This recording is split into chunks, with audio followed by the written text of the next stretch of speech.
Bonsoir à tous et bienvenue dans l'invité du jour. Ce soir, il sera question de santé et plus particulièrement de cancer professionnel. En effet, la semaine dernière, la Caisse d'assurance retraite et de la santé au travail Midi-Pyrénées a lancé une campagne d'information sur les cancers professionnels. Jean-Loup Pulacchini, directeur des risques professionnels à la CARSAT Midi-Pyrénées, nous explique la nécessité de cette démarche. On n'est pas assez renseigné sur le sujet. Les cancers professionnels, il faut savoir que ça existe, que ça coûte très cher en vie humaine, en maladie professionnelle pour un certain nombre de salariés, qu'aujourd'hui c'est un risque avéré, vrai, pour lequel malheureusement, même si un certain nombre d'entreprises mettent en place un certain nombre de choses, encore beaucoup d'entre elles ne font pas assez dans ce domaine-là. La première chose face à ce type de risque, c'est de regarder qu'est-ce qu'on a comme produit. Et là encore, aujourd'hui, un certain nombre d'entreprises ne connaissent même pas l'ensemble des produits et leur dangerosité au sein de l'entreprise. Donc il faut commencer par lister ce que l'on a. Alors pour ça, on a, nous, mis en place des fiches qui s'appellent des fiches d'aide au repérage, donc qui se trouvent sur notre site Internet, ou que l'on peut avoir aussi chez nous, notre centre de documentation. Et puis également, il existe, on peut avoir auprès des fournisseurs des fiches de données de sécurité qui indiquent beaucoup de choses sur le produit et comment s'y prendre pour mettre en place la prévention. Mais déjà, avant cela, on peut regarder au moins l'étiquette.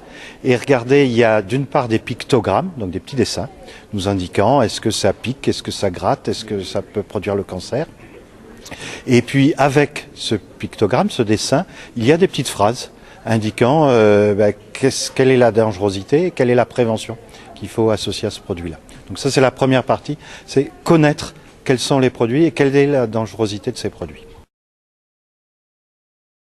Le problème de ces produits cancérigènes, c'est que on inhale les produits ou on est en contact avec ces produits à un moment donné et qu'on peut avoir déclenché une maladie 10 ans, 20 ans, 30 ans, 40 ans, 50 ans après l'exposition.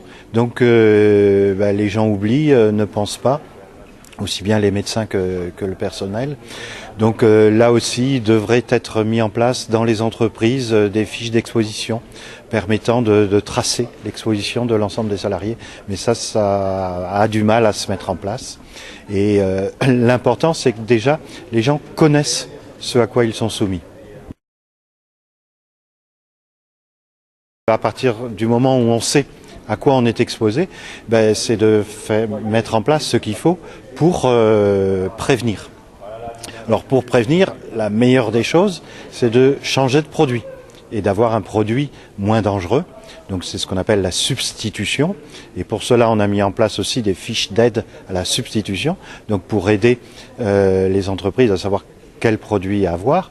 Alors, il y a des domaines qui sont faciles. Par exemple, vous avez les pressings.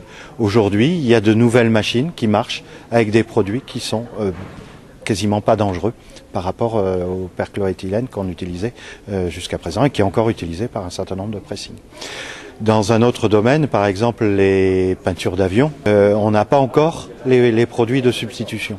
Donc dans ces cas-là, ce que nous demandons, c'est de mettre en place déjà des protections collectives et pour ça d'aspirer le plus à la source possible de là où on produit de la poussière ou de la vapeur d'un produit.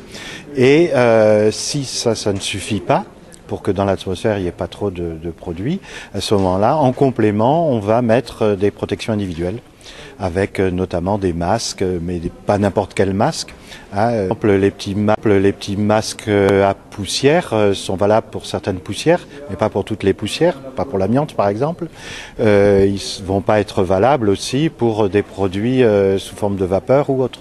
Donc à chaque produit, il y a un masque spécifique. Cette exposition, c'est pour montrer un petit peu tout l'historique au niveau de l'amiante, parce que malheureusement l'amiante, on a commencé à savoir que c'était dangereux il y a plus d'un siècle, et il a fallu presque un siècle pour qu'en France ce soit interdit.